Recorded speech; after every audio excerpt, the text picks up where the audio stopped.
RJ back there. I guess first question, what's his kind of status? How's he doing? Well, he's doing a lot better. I think it was a freak deal where he just got hit wrong in the shoulder, and he woke up the next day and couldn't even move his shoulder on his shooting hand, and that was a tough, because you wake up that morning thinking you have him, and you're getting ready to go to a pregame meal, and he's saying he can't even lift his arm. So that was a tough loss, but I was proud of our guys the way they all competed on the third day. We were down a lot of guys, and you had Cam, who's out with a broken nose. You had Alex, who can't really run because of his ankle. RJ was out, and Zach was dealing with his back spasms, and he looked like he was couldn't move either. So you were kind of at 6.5 guys for the third day of a tournament. That was rough, but I was really proud of the way the guys competed and kept battling back and had a shot right there at the end to win that game. But RJ is good to go for tomorrow? Yeah, he looks 100%. Are you hoping that was just a fluke thing, or is this something you're going to have to monitor for a while? Yeah, I think it was. I think he just got hit wrong, okay. and it just kind of locked up on him, and he was in a lot of pain. So, he's a pretty tough kid, and he wanted to play.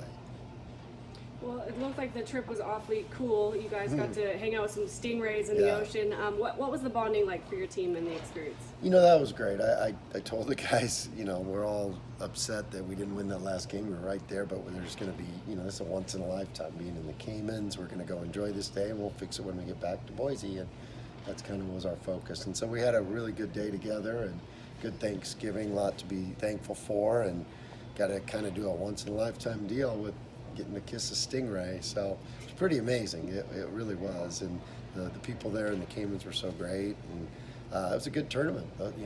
Getting in those tournaments is pretty special, and for us to have made it to 3 championship games in those tournaments, when you have to go through it and lose a couple, you realize, wow, that's pretty hard to do. And there's always a lot of good teams in those tournaments. I mean, this year, you had Creighton and Clemson and Georgia State, and St. Bonaventure's been an unbelievable program. Illinois State's been terrific, and us in Akron. It was an awesome field. So I think it was a good experience for us, even though we didn't get all the wins we wanted to get. What is this stretch here? You come back for a couple of days, you go right back on the road, then you come back and you're gonna go right back on the road for Saturday. How this kind of 2-week stretch here? What's this like for you guys? Yeah, this is a little rough, and it's a tough situation we're put in because we're in the Missouri Valley Challenge, and so you didn't really have a choice to it, but it is what it is. I mean, I think the last thing these guys want to do right now is get back on a plane after 17 hours of travel, but you got to be tough enough to do it. It's college basketball, and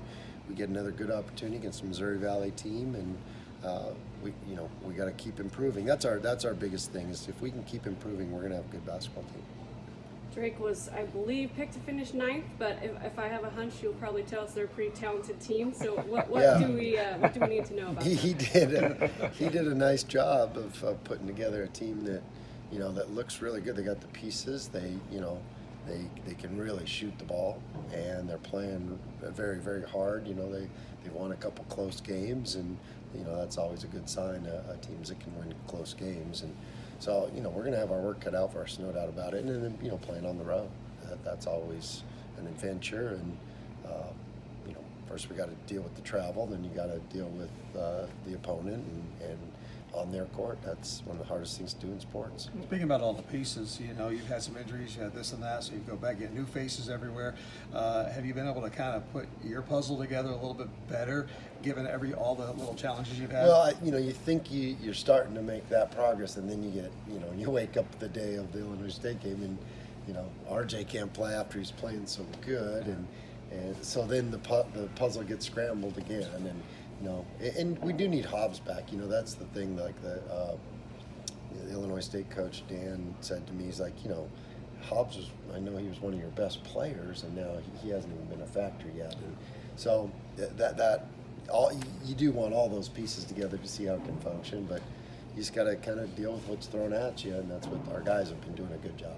I know fan, is short for fanatic, but and fans don't kind of know everything that's going on. But I get constant messages and tweets and stuff from fans wondering about the freshman redshirting, and they see you're 2 and 3, and they say, if these guys so highly touted, whatever, why are none of them good enough to play? We haven't really kind of discussed it, but what is kind of your thought on you're not obviously giving away this season, but you want to keep those guys for later. What's kind of the philosophy there?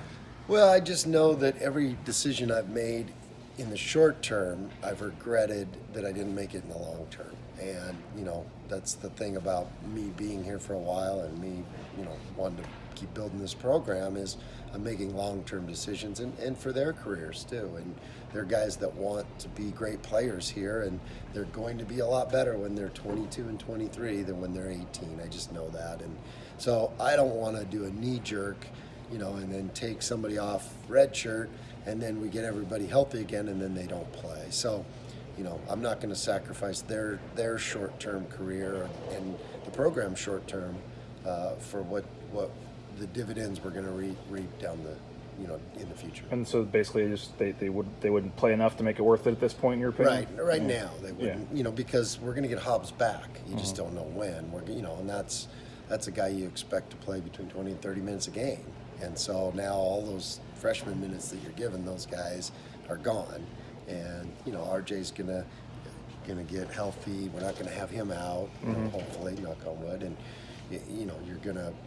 Pat's getting better and better, and all these guys. The minutes are not really there right now. They're there in the short term, but certainly not in the long term. I don't think you've started 2 and 3 in a while here. No, and I know you kind of said it was going to be a process, and early on, I said, well, I don't know. I'm not saying plead to fans or whatever, but what do you kind of say in terms of this start when you kind of? I know you've always said that it's going to look better down the road. Yeah, absolutely. And you lose one game on the very last play with 0.6 seconds to go, and you lose another one, on one possession, and so with a little bit of better play, you could be 4-1. So you're not, you're not getting beat by 30, and you're not far off. And I see the pieces. We just have to keep getting them better and getting them playing the right way, and that's going to take some time. And there is no speeding up experience. You can get guys ready and you do all these practices, but the stuff that you learn in games and the way you learn the most is